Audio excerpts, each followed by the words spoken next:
विजय sir को बुलाता हूँ।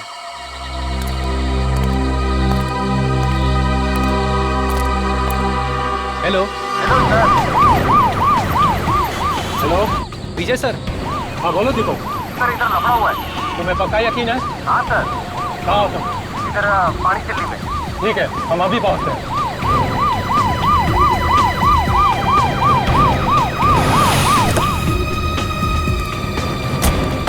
सर कहाँ है गाड़ी? सर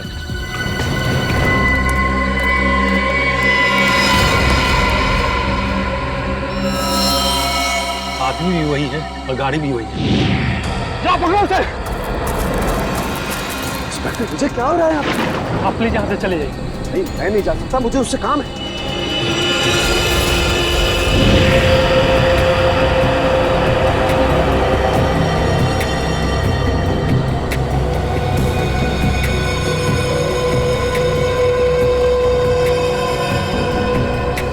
अब क्या करें सर? सीआईडी को फोन करना पड़ेगा।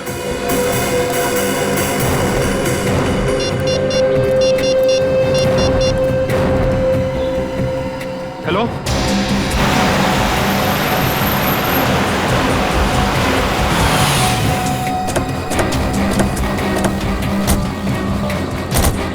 Hello sir. अंगद कहाँ है? सर गाड़ी के अंदर।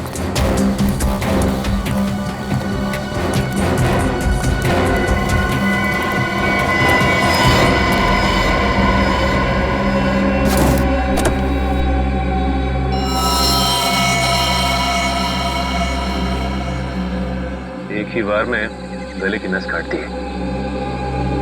लगता है सर मरे हुए काफी समय हो गया। देखो गाड़ी में और क्या क्या मिलता है।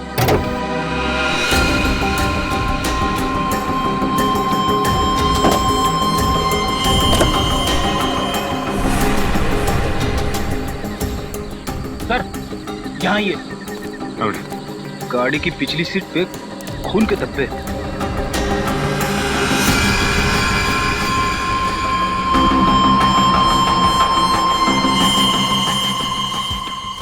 सर अंगद की लाश तो ड्राइवर सीट पर है, फिर गाड़ी के पीछे वाली सीट पर खून के धब्बे कैसे हैं? हाँ बोलिए, ये बात तो है। आपको कैसे पता चला कि इंद्रानी और लक्षिता के मर्डर केस में अंगद का कनेक्शन? दरअसल बात यह है सर कि 10 सितंबर की रात को मैंने इस आदमी को डॉक्टर सलूंके के साथ देखा। तभी जिंदा था। वो 10 सितंबर की रात हम जेल से फरार दो कैदी टीपू और जग्गू का पीछा करते हुए वो हम पर लगातार फायर कर रहे थे। वहाँ पार्क की हुई एक गाड़ी के पीछे से भागते हुए वो जंगल में छिप गए। जब मैं उस गाड़ी के पास पहुंचा तो डॉक्टर सालुंके को उस गाड़ी से निकलते देख मैं आश्चर्यचकित रह गया। इंस्पेक्टर विजय क्या हो रहा है यहाँ पर? सर हम कुछ क्रिमिनल्स का पीछा कर रहे हैं। आपकी जान को भी खतरा हो सकता है। आप प्लीज यहाँ से चले जाइए। नहीं मैं नहीं जा सकता, मुझे उससे काम है। सर मैंने कहा ना, आपकी जान को भी खतरा हो सकता है। प्लीज आप चले जाइए और उन्हें भी अपने साथ ले जाइए।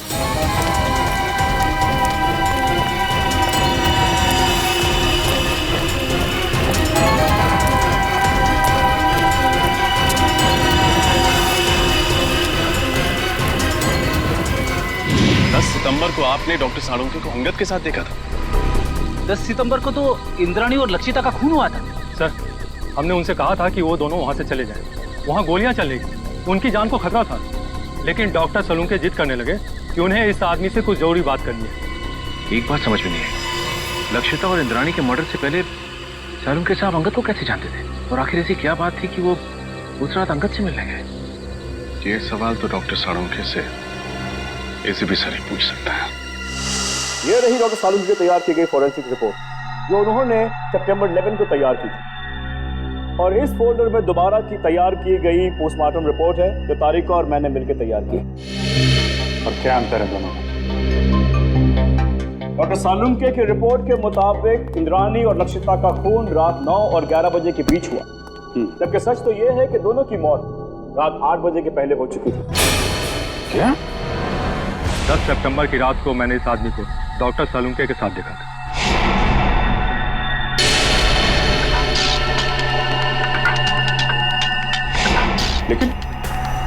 लेकिन डॉक्टर सालुंके ऐसी गलती कैसे कर सकते हैं? मुझे भी हैरानी हो रही है अभी। और तो और लाश के ऊपर जो बुलेट वुंड थे उसकी साइज भी उन्होंने गलत लिखी थी। असली घाव तो इससे काफी छोटे थे। नहीं नहीं नहीं, सालुंके साहब ऐसी गलती कर ही नहीं सकते। कहीं ऐसा तो नहीं कि आप लोगों के हाथों से कोई गलती हुई हो? इसकी कोई गुंजाइश नहीं, हमने रीचेक किया था। एक बार पोस्टमार्टम हो चुका है, क्या दूसरी बार किया हुआ पोस्टमार्टम रिपोर्ट सही होता है? यू आर राइट ऑफिसर, 24 घंटों के अंदर अंदर की गई पोस्टमार्टम रिपोर्ट सबसे एक्यूरेट होती है, क्योंकि उसके बाद बॉडी के ऑर्गन सड़ना शुरू हो जाते हैं। इसीलिए प्रिजर्व की गई लाशों पर ब्लड कल्चर्स और टॉक्सिकोलॉजी रिपोर्ट करना बहुत मुश्किल होता है। पर तो लक्षिता और इंद्राणी को मरे हुए तो 5 दिन हो गए। You are right officer, doctor Tarika ने घाव के वीडियोज और फोटोज तब लिए थे जब घाव ताजे थे। इसे दोबारा ऑटोप्सी करने में हमें बहुत हेल्प मिली। डॉक्टर तारिका, आपने ये सब मैंने इसलिए किया अभिजीत, मुझे डॉक्टर तालुके पर शक हो रहा था, वो पोस्टमार्टम ठीक से नहीं कर रहे। सॉरी। नहीं, तुम्हें परेशान होने की जरूरत नहीं है तारिका, तुम सिर्फ अपनी ड्यूटी कर रही थी, डॉक्टर साळुंखे के साथ गद्दारी नहीं। और क्या है जो डॉक्टर साळुंखे ने अपनी रिपोर्ट में नहीं लिखा है या गलत लिखा है डॉक्टर समीर? एक बहुत जरूरी बात, आइए मेरे साथ। डॉक्टर साळुंखे की रिपोर्ट के मुताबिक लक्षिता पर करीब करीब 10 फीट की दूरी से गोली चलाई गई थी और इंद्राणी पर करीब 8 फीट की दूरी से। हाँ सर, जहाँ से खूनियों ने गोली चलाई थी वहाँ से 8 से 10 फीट का डिफरेंस था। लेकिन घाव के टिश्यू कल्चर से हमें ये पता चला है कि खूनी ने लगभग 20 से 25 फीट की दूरी से गोली चलाई थी और खून पिस्टल से नहीं बल्कि स्नाइपर राइफल से हुआ था। स्नाइपर राइफल से? सर, कोई घर में स्नाइपर राइफल यूज क्यों करेगा? और वैसे भी विशाल, शौनक और राहुल ने कहा था कि उन्होंने पिस्टल इस्तेमाल की थी और सर्चिंग के टाइम हमें कोई राइफल मिली भी नहीं थी। और डॉक्टर तारिका, फार्म हाउस से हमें ये 9mm बुलेट्स मिले, किसी राइफल के बुलेट्स नहीं। यही बात तो हम साबित करना चाहते हैं रजत, कि खूनी ने पिस्टल से नहीं बल्कि राइफल की हाई स्पीड बुलेट से खून किया था। और जब वो गोलियां लक्षिता और इंद्राणी के शरीर से बाहर निकल गई तब खूनियों ने वो गोली कहीं छिपा दी हुई। ये बात मैं आप सबको डेमोन्स्ट्रेट करके एक्सप्लेन कर सकता हूँ। ये स्कल ए है, इस पर हमने ठीक उसी साइज का छेद किया है जो लक्षिता के सर पे, और स्कल बी और स्कल सी बिल्कुल सही सलामत है। मैं अभी आप लोगों के सामने स्कल बी पर .22 पिस्टल से 10 फीट की दूरी से फायर करूंगा और स्कल सी पर स्नाइपर राइफल से तकरीबन 20 फीट की दूरी से फायर करूंगा। तो जाहिर सी बात है कि दोनों बुलेट से अलग अलग किस्म के घाव होंगे। तो जो घाव लक्षिता के सर के घाव से यानी स्कल ए के घाव से मैच करेगा वो घाव मर्डर वेपन से किया गया होगा। राइट। गुड।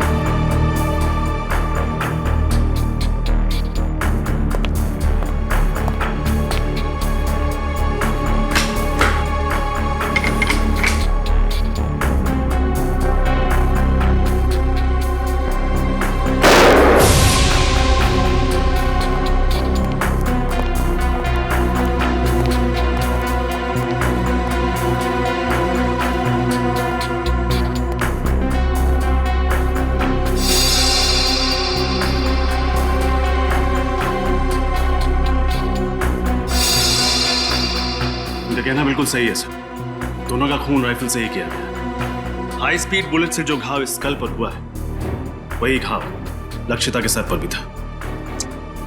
विश्वास नहीं हो रहा है साळुंखे साहब ने इतना बड़ा झूठ बोला हमसे।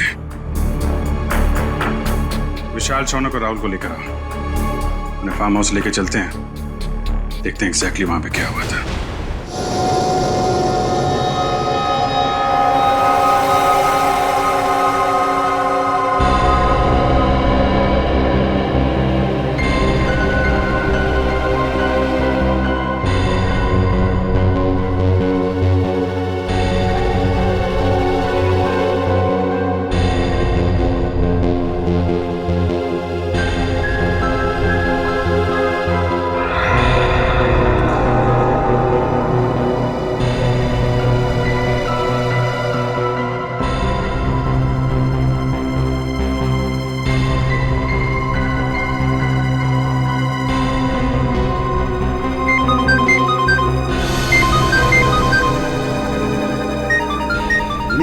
मेरा फोन है, मुझे लेने दो।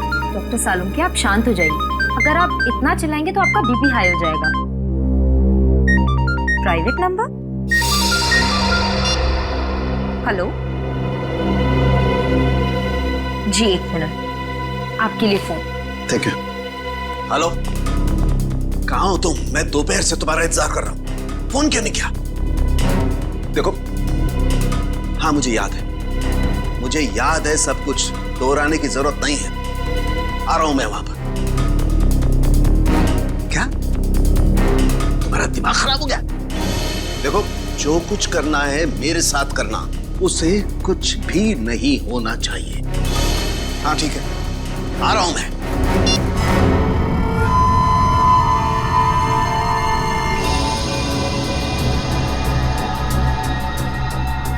लक्षिता और इंद्राणी यहां सोफे पे बैठे हुए थे। अब ठीक से याद करके बताओ कि 10 सितंबर की रात को यहां पे क्या हुआ था? क्या किया था तुम लोगों ने? सर, उस रात करीब 9-9:15 बजे होंगे सर। हम लोग पिस्तौल लेके जैसे ही फार्म हाउस के बाहर पहुंचे, यहाँ कोई वॉचमैन नहीं था। सर, हमने तय किया था कि हम पहले दोनों को शांति से समझाएंगे, अगर वो नहीं मानेंगी तो फिर उन पर गोली चलाएंगे। तो फिर तुमने उन्हें समझाने की कोशिश की? नहीं सर, जैसे ही हम लोग यहाँ पर पहुंचे, यहाँ पे बहुत अंधेरा था, सिर्फ टीवी की आवाज़ सुनाई दे रही थी। इससे पहले कि हम लोग कुछ करते, उन लोगों ने हम पे गोलियां चलानी शुरू कर दी। और उसके बाद तुम लोगों ने भी गोलियां चलानी शुरू कर दी? हाँ सर, क्या करते, उन्होंने शौनक को एक गोली मार दी थी। बस मेरी जान जाते जाते बची है सर, ये देखिए।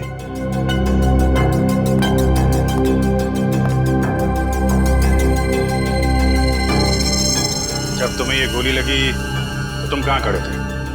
यहाँ सर, मैं यहाँ खड़ा था सर। जैसे ही मुझे गोली लगी, मैं वहां पर उस दीवार पर जाकर टकराया और मेरा सर वहां पर लग गया।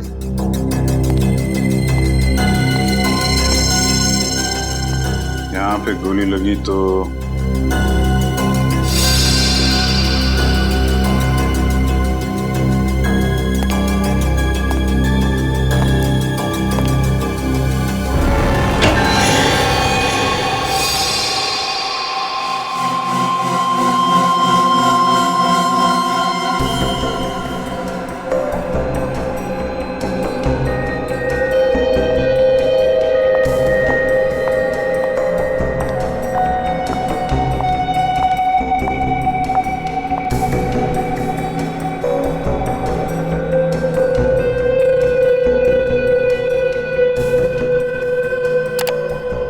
तारिका, गाड़ी की बैक सीट पर जो खून के धब्बे मिले हैं उनकी जांच हो गई है। 2 अलग अलग लोगों का खून है और दोनों में औरत का डीएनए मिला है।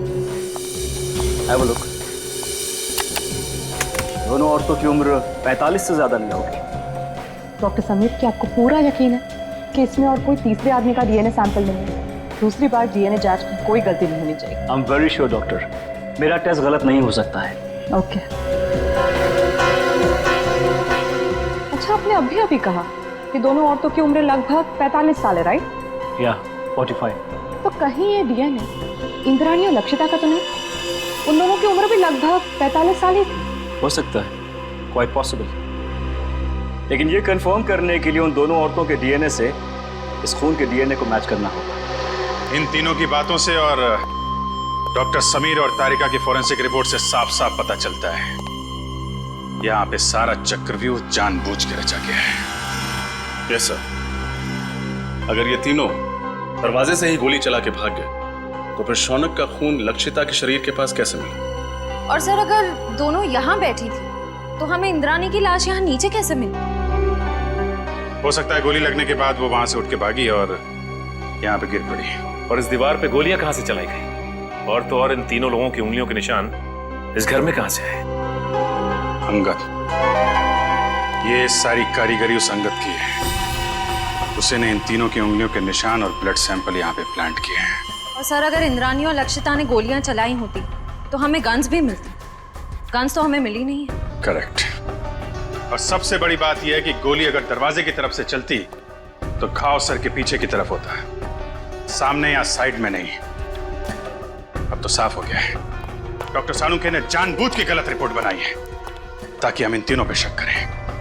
मगर सर डॉक्टर सालुंखे ऐसा करेंगे क्यों? अब ये बात तो डॉक्टर सालुंखे ही बता सकते हैं, और डॉक्टर साहब गायब हैं। समझ में नहीं आता ये सालुंखे अजीब हरकतें क्यों कर रहा है। सर, अंगद के गाड़ी के बैक सीट पे जो खून मिला था उसके डीएनए टेस्ट से साबित होता है कि वो खून लक्षिता और इंद्रानी का था, और डॉक्टर सालुंखे उस दिन अंगद के साथ ही थे। सालुंखे से बहुत सारे सवाल पूछने हैं, बहुत सारे सवाल हैं। फोन लगा रहा हूँ लेकिन फोन लग नहीं रहा है उसका। सर डॉक्टर सालुंखे तो अपना फोन 24 घंटे ऑन रखते हैं और उनकी आदत है कि वो तुरंत फोन रिसीव करते हैं। लेकिन सर जब हम उनके घर उस दिन गए थे तो उन्हें पता भी नहीं था कि उनका फोन है कहाँ। हेलो, पता लग गया अंगद और सालुंखे साहब ने सबसे ज्यादा फोन किस नंबर पे किए थे? हाँ, मैं नोट करता हूँ। पूर्वी फोन दो। हाँ बोलिए। Okay, thank you sir. Salunkhe साहब ने 10 सितंबर को अंगद के साथ 15 बार फोन पे बात की थी, और हर बार उनकी फोन का लोकेशन वाड़ी और पनवेल के बीच था। अंगद को 15 बार फोन किया है और वाड़ी और पनवेल के बीच में? सर, अंगद किसी प्राइवेट नंबर से फोन पे बात कर रहा था, इसीलिए उसका मोबाइल फोन ट्रेस नहीं हो पाया। और 15 सितंबर को रात 9 बजे सालुंखे साहब का मोबाइल शादीन मॉल के पास ट्रेस किया गया है। शादीन मॉल? सर, डॉक्टर तारिका से मिलने के बाद अभिजीत और मैं वहाँ डिनर के लिए गए थे, और इसी मॉल के पार्किंग लॉट में सर मुझे गाड़ी के विंडशील्ड पे चॉकलेट के पेपर पे लिखा हुआ वो सुराग मिला था, और उसी सुराग के जरिए हम लोग होटल रेड सेंट्रल के कमरा नंबर 111 तक पहुंचे। सर इसका मतलब डॉक्टर सालुंखे ने आपकी गाड़ी पर वो सुराग हमारे लिए छोड़ा था। सर मतलब डॉक्टर सालुंखे हमारी मदद करना चाहते हैं। पहले ये सालुंखे काम बिगाड़ता है और फिर सुधारने के लिए हमारी मदद भी कर रहा है। वाह, सालुंखे को तो सच्चाई बतानी ही पड़ेगी। सच्चाई बतानी पड़ेगी सालुंखे को।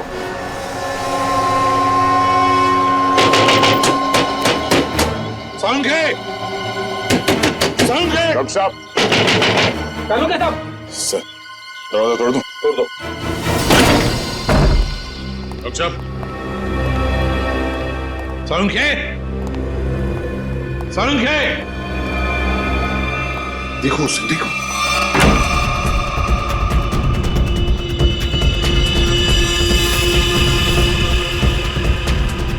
अबे पकिया, उठ, सीआईडी वाले आगे। सालुंखे! डॉक्टर साहब! डॉक्टर साहब!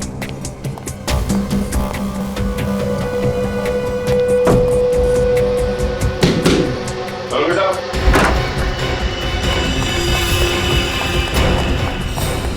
रुक जा! Salunkhe sir, Salunkhe sir.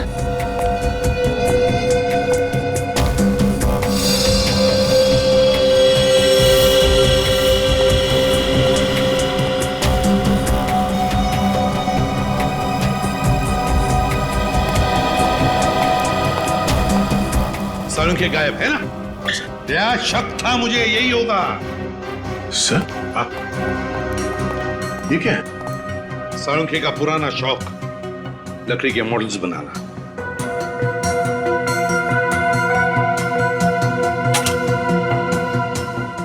Doctor साहब का मोबाइल सर है?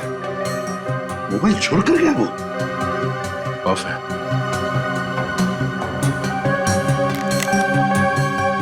सर, इसमें ना तो बैटरी है ना सिम कार्ड। बैटरी भी नहीं, सिम कार्ड भी नहीं। सर सालुंखे सर तो कहीं नहीं, मगर अंदर के कमरे में काफी सारे मॉनिटर्स का सेटअप लगा है। CCTV monitor. CCTV monitors?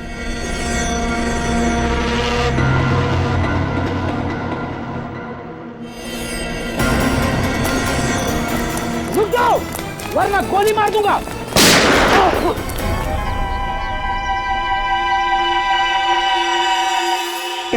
बच गया। बच गया, लेकिन अब नहीं बचोगे बच्चू।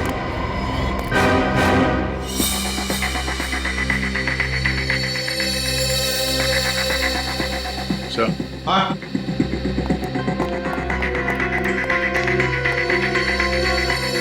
ये देखिए सर, खुफिया कैमरा। लगता है कोई डॉक्टर सालुंके के ऊपर नजर रखे हुए था। सर, और ये मोनिका भी कहीं दिखाई नहीं दे रही। सर, मुझे लगता है सालुंके सर को ये कहीं लेकर गई होगी सर। कहाँ? ये दोनों बताएंगे सर।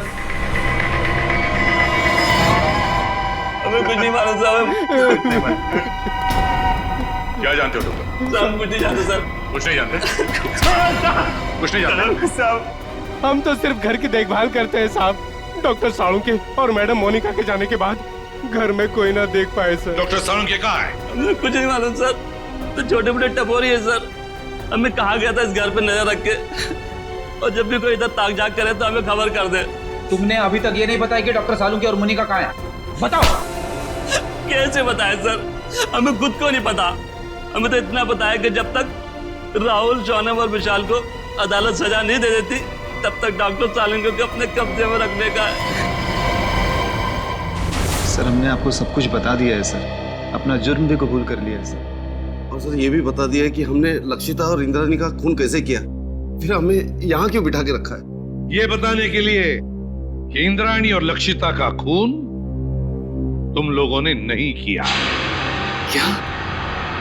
पर सर, हमने तो सर अपने हाथों से लक्षिता और इंद्राणी पे गोली चलाई थी सर। हाँ, लेकिन वो दोनों पहले से ही मर चुकी थी। क्या? वो दोनों मर चुके थे? हाँ, मैं समझाता हूं। तुम तीनों ने गोलियां जरूर चलाई थी इंद्राणी और लक्षिता पर उनकी मौत जिन गोलियों से हुई, वो गोलियां तुम लोगों ने नहीं चलाई। तो फिर वो गोलियां किसने चलाई? उस खूनी ने चलाई थी गोलियां जो तुम्हें इन दोनों के खून में फंसाना चाहता था। सर, अगर हमने खून नहीं किया तो फिर हम जा सकते हैं सर? नहीं, तुम लोगों ने खून नहीं किया, पर खून करने की कोशिश जरूर की है, और इसकी सजा तुम्हें जरूर मिलेगी। देखो, अगर तुम तीनों लंबी सजा से बचना चाहते हो तो तुम तीनों को हमारी मदद करनी होगी, ताकि असली गुनहगार पकड़ा जा सके। करेंगे सर, आप जो कहेंगे करेंगे। हम लोग तीनों आपकी पूरी मदद करेंगे सर। और एक बात बताओ, क्या तुम लोगों का ऐसा कोई दुश्मन है जिसे फायदा होगा तुम तीनों को फांसी पे चढ़ाकर? सर दुश्मन तो वैसे कई है। हम लोग जिस धंधे में काम करते हैं वहां पर सर दोस्त कम दुश्मन ज्यादा होते हैं। किस किस का नाम ले सर? सर, इन तीनों को फंसाने के लिए खूनी को पहले से मालूम होना चाहिए था कि उस रात ये लोग लक्षिता और इंद्राणी का खून करने जाने वाले हैं। ये बात तो है दया, कोई तो जरूर जानता होगा। एक बात बताओ, कौन जानता था तुम्हारे इस प्लान के बारे में कि तुम उस फार्म हाउस पर जाने वाले हो? नहीं सर, ये बात तो हमने राजी रखी थी। वैसे ये प्लान तुम लोगों ने बनाया कहां पर? हा? सर, होटल रेड सेंट्रल में। अंगद के कमरे में? कमरा नंबर 111 में? नहीं, रूम नंबर 111 में नहीं सर, 308 सर। हाँ सर। Room number 308? तो क्या कोई अजनबी आया था तुम्हारे कमरे में 308 में जब तुम लोग बातचीत कर रहे थे? हैं?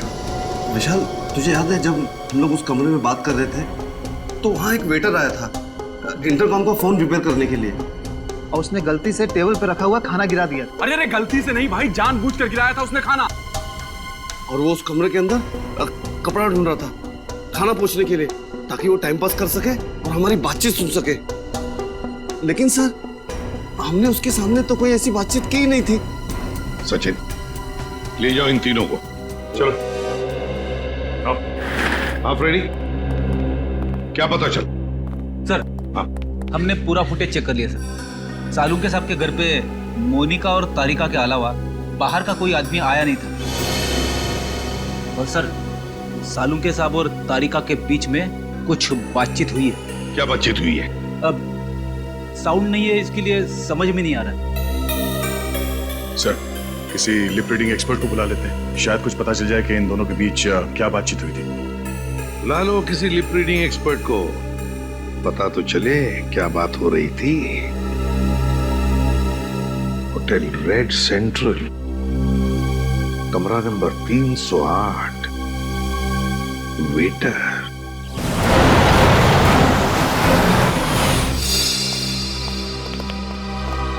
हेलो सर, आप लोग फिर से यहाँ? हमें कमरा नंबर 308 दिखाओ। जहाँ पे शौनक, विशाल और राहुल ठहरे थे सितंबर 10 को। क्यों, क्या हुआ? क्यों क्या बात में, पहले चाबी दो और उस वेटर अमित को बुला।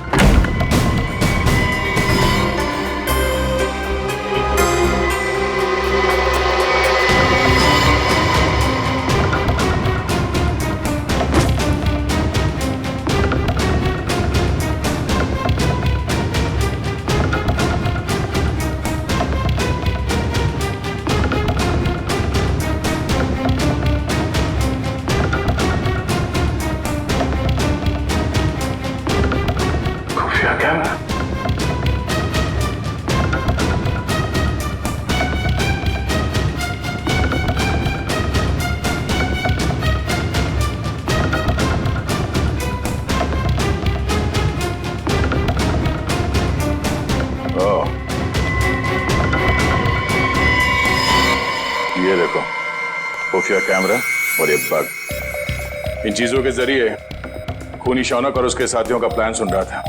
सर, अमित आ गया। आइए अमित जी, आइए। हाँ, बैठ इधर। तूने लगा था ना ये कैमरा और ये बग इस कमरे में, हाँ? ताकि तुम विशाल, शौनक और राहुल की बातें सुन सको। क्यों? नहीं सर, मैंने कोई बग नहीं लगाया सर, मैंने कोई बग नहीं लगाया सर। देख, सच बोल, वो बग हमें मिल चुका है, समझा?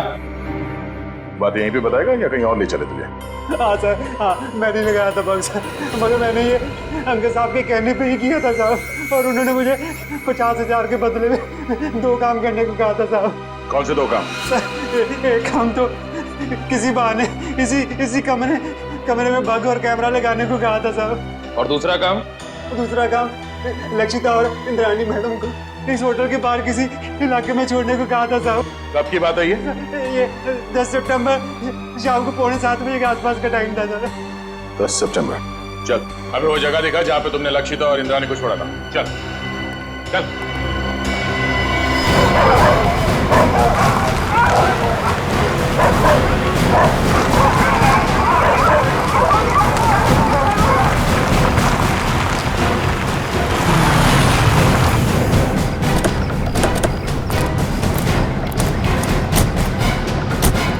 सर, यहाँ पे छोड़ा था मैंने, और सर वो दोनों वहाँ पे खड़े थे, वहाँ पे। कुछ बात कर रहे थे वो? हाँ सर, बहुत ही गुस्से में इस बात कर रहे थे सर। कह रहे थे कि वो हमें धमकाने की कोशिश कर सकता है, अगर उसने दगाबाजी करने की कोशिश की तो हम भी उसे छोड़ेंगे नहीं। लेकिन सर बाद में होटल में चला गया, उसके बाद क्या कुछ हुआ मेरे को सर पता नहीं। सर, इंस्पेक्टर विजय ने डॉक्टर सालुंखे और अंगद की गाड़ी को आखिरी बार यहीं आगे पास में ही देखा, और बाद में गाड़ी की बैक सीट पर उन दोनों औरतों के खून के निशान भी मिले। ऐसी जगह पे राइफल या स्पीड बुलेट का इस्तेमाल किया जा सकता है। खूनी ने राइफल का इस्तेमाल किया है, पिस्टल का नहीं। तो गोली 5 फीट की दूरी से नहीं, काफी दूर से चलाई गई है। एक काम करो, आसपास देखो कोई सबूत मिलता है क्या।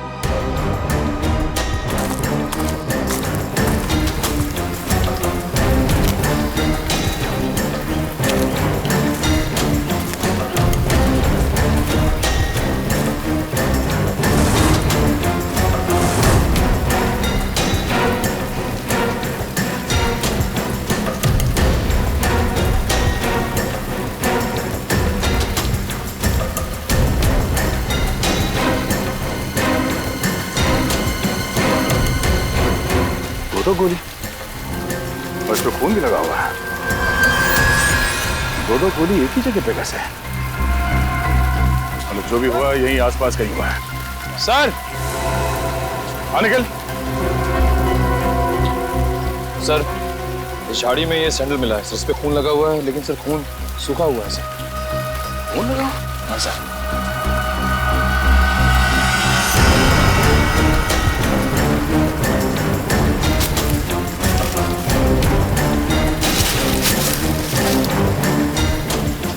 सर, ये तो लक्षिता मैडम का बैग है, ये अच्छी तरह से याद है। उस दिन होटल में वो यही बैग लेकर आई थी। लक्षिता मैडम का बैग? कैसे? खून लगा हुआ है। इस बैग पे जो उंगलियों के निशान हैं, जरूर उस खूनी के होंगे।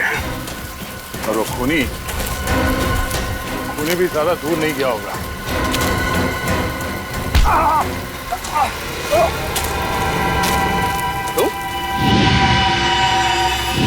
संजू, लक्षिता के फार्म हाउस के रखवाले हैं? तुम यहाँ क्या कर रहे हो? साहब मुझे माफ कर दो साहब, मैंने कोई खून नहीं किया साहब, मुझे तो आपके ऊपर नजर रखने के लिए कहा गया था साहब। सच बता, तूने झूठी गवाही क्यों दी? हमें पता चल चुका है कि तूने फार्म हाउस में कोई खून होते हुए देखा ही नहीं है, क्योंकि तुम्हारी लक्षिता मैडम और इंद्राणी मैडम, उन दोनों की मौत 7:30 बजे हुई और यहाँ पे। साहब मुझे छोड़ दो साहब, मुझे अंगद साहब ने बोला था ऐसा करने के लिए साहब। अंगद मर चुका है। मुझे कोई दूसरा आदमी फोन करके काम करने के लिए कहता था साहब। कौन है वो? मुझे नहीं पता साहब, कौन है वो कभी सामने नहीं आया साहब, वो हमेशा मुझे फोन पे बोलता था सर। मगर अब उसे सामने आना ही होगा। चल चल। मिस्टर मयंक, इस सीसीटीवी फुटेज को गौर से देखिए और हमें बताइए कि ये लोग क्या बोल रहे हैं। इसमें कोई साउंड सुनाई नहीं दे रहा है। यही तो मेरा काम है ऑफिसर। मैं उनकी होठों की मूवमेंट से पता लगाऊंगा कि वो क्या बोल रहे थे।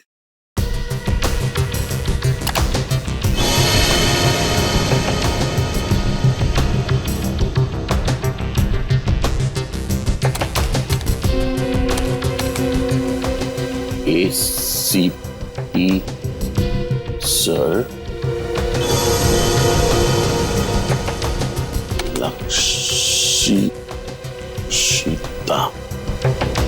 लक्षिता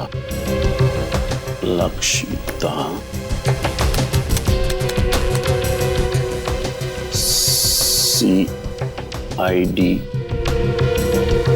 टीम।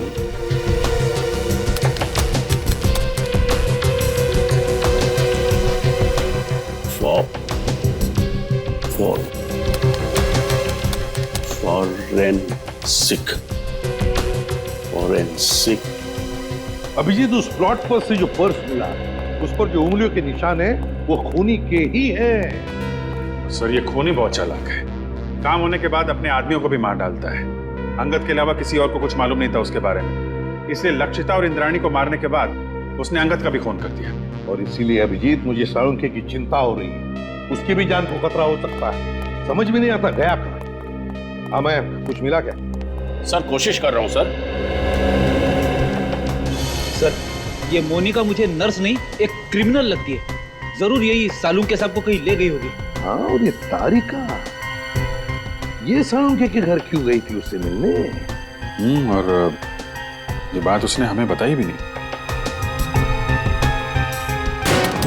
सर ये देखिए, तो डॉक्टर तारिका डॉक्टर साळुंखे से माफी मांग रही है और कह रही है ACP सर और पूरी CID team Lakshita Indrayani murder case में की गई आपकी फॉरेंसिक जांच पर शक कर रही है। सॉरी सर, ये सब मेरी वजह से हो रहा है।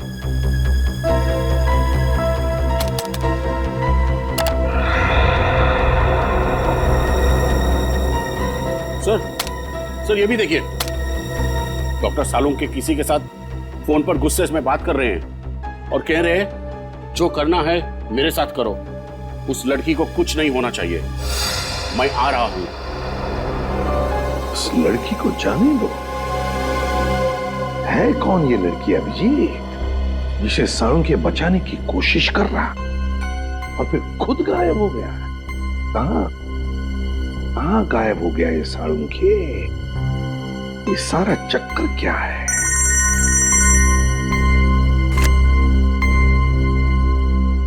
डॉक्टर समीर, ये देखिए सर, ये तो हाई स्पीड बुलेट है। यस सर, और ये .22 कैलिबर की राइफल से फायर की गई थी। लक्षिता और इंद्राणी के शरीर पर जो घाव थे वो इन्हीं बुलेट से हुए थे सर। ओह,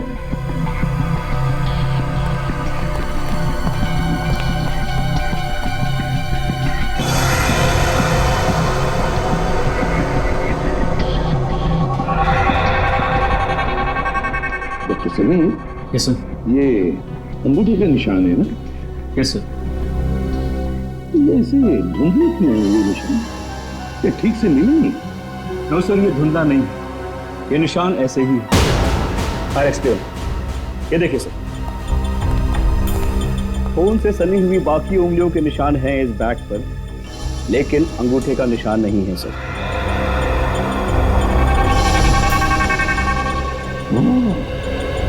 लगता है अभिजीत, ये अंगूठा डैमेज्ड है, जिसकी वजह से रेखाएं मिट गई हैं। हाँ सर, लगता है ऐसा हाथ मैंने कहीं देखा है। बिल्कुल सही अभिजीत, मैंने भी ऐसे अंगूठे वाले आदमी को देखा है। लेकिन अभिजीत, हम ऐसे अंगूठे वाले खूनी को तब तक नहीं पकड़ सकते जब तक हमें यह पता नहीं कि उसने साळुंखे को छुपा के रखा कहाँ है, और फिर साळुंखे किस लड़की को बचाने की कोशिश कर रहा है समझ में नहीं आ रहा है, और फिर क्यों। तो अब क्या करें सर? कुछ तो जरूर करेंगे, कुछ तो जरूर करेंगे। साळुंखे को तो ढूंढना ही है। जरा सोचो, साळुंखे ने फोरेंसिक का रिपोर्ट गलत बनाया था ताकि हम उस पर शक करें, और फिर उन्होंने दया के लिए होटल रेड सेंट्रल का सुराग छोड़ा, उसकी गाड़ी के वाइपर पे। उन्हें पता था कि हम उनके घर पे पूछताछ करने जरूर जाएंगे और हमें पता चल जाएगा कि उनके घर पे सीसीटीवी कैमरे लगाए गए। सर, डॉक्टर साळुंखे ने हर कदम पे बहुत होशियारी से हमारे लिए सुराग छोड़े हैं, तो अपने घर पे कोई ना कोई सुराग छोड़े बगैर तो जा नहीं सकते सर। लेकिन सर, हमें उनके घर पर ऐसा कुछ भी नहीं मिला था। है सुराग है। कौन सा सुराग सर? घर रेडी, घर, एक लकड़ी का छोटा सा घर। सीसीटीवी फुटेज में हमने देखा है कि साळुंखे घर से बाहर जाने से पहले एक छोटा सा घर बना रहा था। वो घर तो डॉक्टर तारिका के घर जैसा है सर। हाँ, तारिका कहाँ है? डॉक्टर समीर, तारिका कहाँ है? सर, अंदर की कार सीट पर जो खून के धब्बों के निशान मिले थे, उनकी जांच करने के बाद वो कहीं चली गई है। उसका फोन भी नहीं लग रहा। मतलब डॉक्टर साळुंखे फोन पे जिस लड़की को बचाने की बात कर रहे थे वो डॉक्टर तारिका है? हाँ अभिजीत, साळुंखे तारिका के घर ही गया है। इसका मतलब है साळुंखे और तारिका की जान खतरे में है।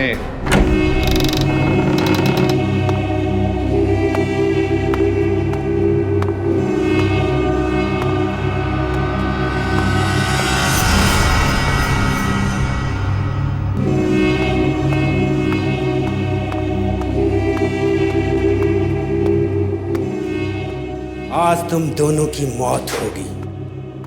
आज ये सारा किस्सा ही खत्म होगा। नहीं नहीं नहीं नहीं नहीं डॉक्टर तारिका, ऐसे रोते नहीं। अरे अपने बॉस को देखो, कैसे बैठे हुए, निडर, शांत। बहुत होशियार समझते हो अपने आप को ना, जरूरत से ज्यादा चालाक और चतुर। ऐसे चालाक फॉरेंसिक एक्सपर्ट की मौत भी एक एक्सपर्ट के हाथों होनी चाहिए। वो होगी।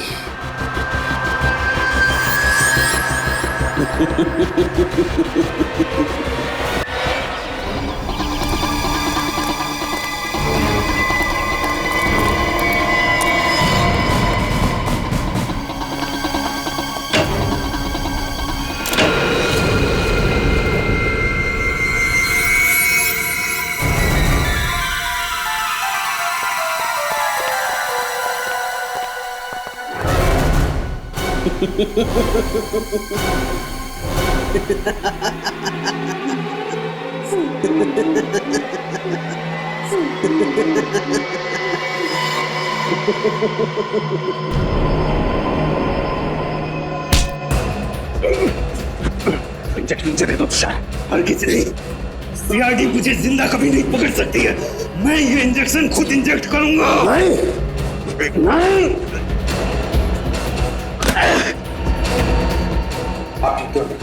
तुम ठीक हो डॉक्टर तारिका? बहुत होशियारी दिखा दी तुमने तुषार। बता, तेरी साथी मोनिका कहाँ है? मैंने इसे भी जहर का इंजेक्शन दिया है। अपने साथी तक को नहीं छोड़ा। पंकज, जल्दी से मोनिका के पास जा और उसे हॉस्पिटल पहुंचा। अब तेरा खेल खत्म तुषार।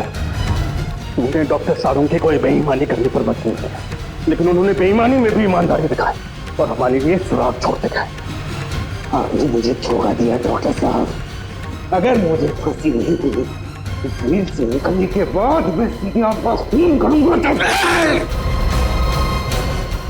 अगर दोबारा डॉक्टर साळुंखे के साथ ऐसे बात की तो तू बोलने लायक भी नहीं रहेगा।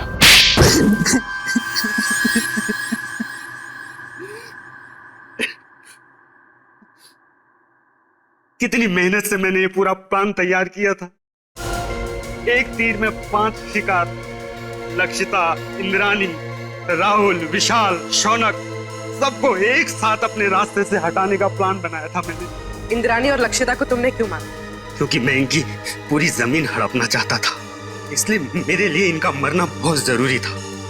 मैंने इन्हें इस तरीके से मारा कि इनके खून के इल्जाम में ये तीनों फंस जाएं और इन्हें फांसी की सजा हो जाए, क्योंकि इन तीनों ने लक्षिता और इंद्राणी को जान से मारने की धमकी दी थी।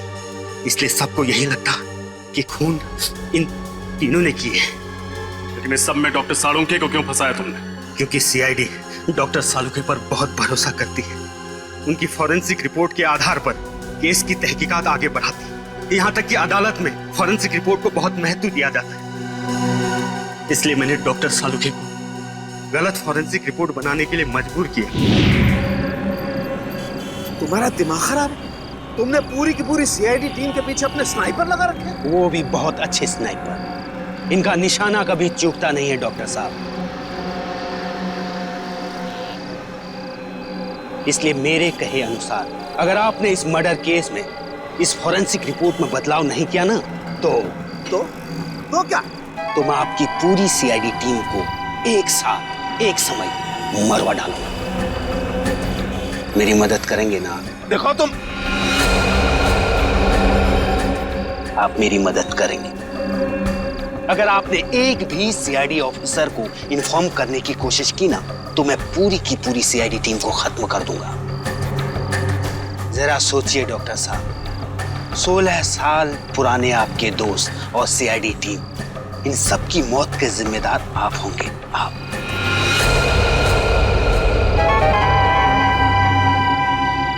ठीक है, मैं तुम्हारी मदद करूंगा। बहुत अच्छी। और हाँ, कोई होशियारी नहीं। हमारी हर चीज अभी रिकॉर्ड करेगा।